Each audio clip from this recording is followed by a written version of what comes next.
ನಮಸ್ಕಾರ ಸ್ನೇಹಿತರೆ. Big boss ಮಾಜಿ ಸ್ಪರ್ಧಿ ಚೈತ್ರಾ ಕುಂದಾಪುರ ಅವರ ಬಗ್ಗೆ ತಂದೆ ಬಾಲಕೃಷ್ಣ ನಾಯಕ್ ಸಾಲು ಸಾಲು ಆರೋಪಗಳನ್ನ ಮಾಡಿದ್ದಾರೆ.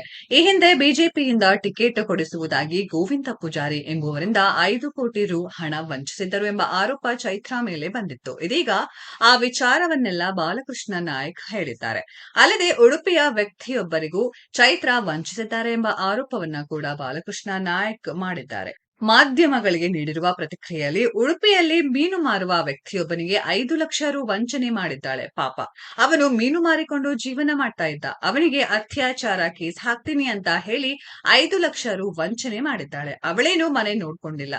ನಾನೇ ಸ್ವಂತವಾಗಿ ಕಟ್ಟಿರುವ ಮನೆ ಇದೆ. ಆ ಕಾಲದಲ್ಲೇ ನಾನು 10 ಲಕ್ಷ ರು ಖರ್ಚು ಮಾಡಿ ಮನೆ ಕಟ್ಟಿದ್ದೇನೆ. ಇವಳಿಂದ ಮನೆ ನಡೆಯುತ್ತಿಲ್ಲ. ಇವಳಿಗೆ 1 ರೂಪಾಯಿ ಕೊಡುವ ಯೋಗ್ಯತೆ ಕೂಡ ಇಲ್ಲ ಎಂದು ಚೈತ್ರಾ ಕುಂದಾಪುರ ತಂದೆ ಆರೋಪ ಮಾಡಿದ್ದಾರೆ. ನಾನು ಸತ್ಯ ಧರ್ಮ ಕಾಪಾಡ್ತೇನೆ. ಇವಳ ಕಳ್ಳಾಟಗಳನ್ನು ನಾನು ಬಯಲು ಮಾಡ್ತೀನಿ ಅನ್ನೋ ಆತಂಕ ಅವರಿಗೆ. ನನ್ನ ಮೇಲೆ ದ್ವೇಷ ಸಾಧಿಸ್ತಾಳೆ. ನನ್ನ ಬಗ್ಗೆ ಕೆಟ್ಟದ್ದನ್ನು ಹೇಳಿಕೊಂಡು ಬರುತ್ತಾಳೆ.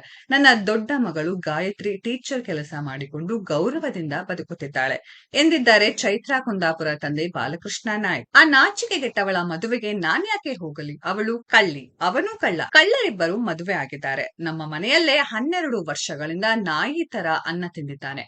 ನಮ್ಮ ಮನೆಯಲ್ಲಿ ತನ್ನ ಮನೆ ಅನ್ನೋ ರೀತಿ ಅಧಿಕಾರ ಚಲಾಯಿಸಿದ್ದಾನೆ. ಇನ್ನು ಹೆಂಡತಿ ನನಗೆ ಮನೆಯಲ್ಲಿ ನೆಮ್ಮದಿ ಕೊಡ್ತಾ ಇರಲಿಲ್ಲ.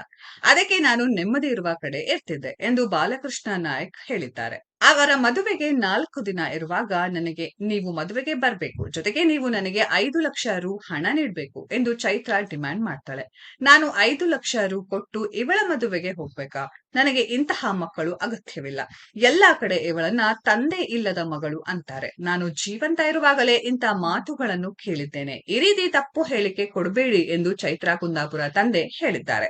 ಸ್ನೇಹಿತರೆ, ಈ ತಂದೆ ಮಗಳ ಬಗ್ಗೆ ನಿಮ್ಗೇನ್ ಅನ್ಸತ್ತೆ ಅನ್ನೋದನ್ನ ಕಾಮೆಂಟ್ ಬಾಕ್ಸ್ ಅಲ್ಲಿ ಕಾಮೆಂಟ್ ಮಾಡಿ. ಈ ವಿಡಿಯೋ ಇಷ್ಟ ಆಗಿದ್ರೆ ಲೈಕ್ ಮಾಡಿ, ಶೇರ್ ಮಾಡಿ, ಚಾನೆಲ್ ನ ಸಬ್ಸ್ಕ್ರೈಬ್ ಮಾಡಿ, ಪಕ್ಕದಲ್ಲಿ ಇರೋ ಬೆಲ್ ಐಕಾನ್ ನ ಹಿಟ್ ಮಾಡಿ. ಮುಂದಿನ ವಿಡಿಯೋದಲ್ಲಿ ಭೇಟಿಯಾಗೋಣ. ಧನ್ಯವಾದಗಳು.